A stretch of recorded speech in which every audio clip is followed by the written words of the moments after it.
Fact of the matter is, Keir Starmer might not be the Prime Minister in a couple of weeks' time. So why should anyone take his King's Speech seriously?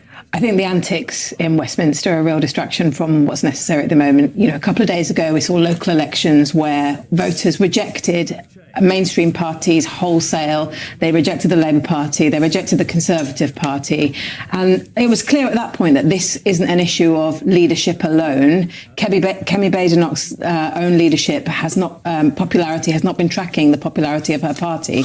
And so what any party and what any leader needs to do is think about the bold ideas that really meet the electorate and voters where they are.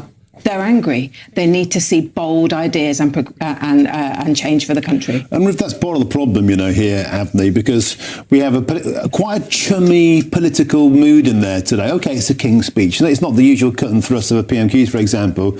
But Kemi Badenoch seemed to say, well, she said, the member for Clacton is not the cause of all of Britain's problems. She was jeered for that. Of course, she's talking about Nigel Farage. But she said Nigel Farage is a symptom of the failure of Britain's political class. Fix the problem and he goes away. Now, I put it to you, the Brexit Party only existed because Theresa May couldn't do a bloody job, beg your pardon, and I get told off for that, and get Brexit done. Reform UK only came back because there's no viable opposition. Is it not a bit rich for Kemi Badenoch to say, if we just fix this mess, which you had 14 years to do and didn't, Farage would go away in a puff of smoke? Yes, far be it from me to say it was a bit rich of Kemi Badenoch to say that. But what I will say is that the problem is far deeper. Since 2008, real terms wages have flatlined.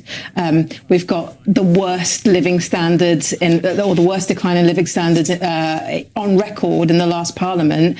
The economy and the way that it's being managed is failing the public. No wonder they're angry, and no wonder they're looking for solutions elsewhere. What's going to be needed is an urgent policy agenda that addresses the concerns of those people where they are.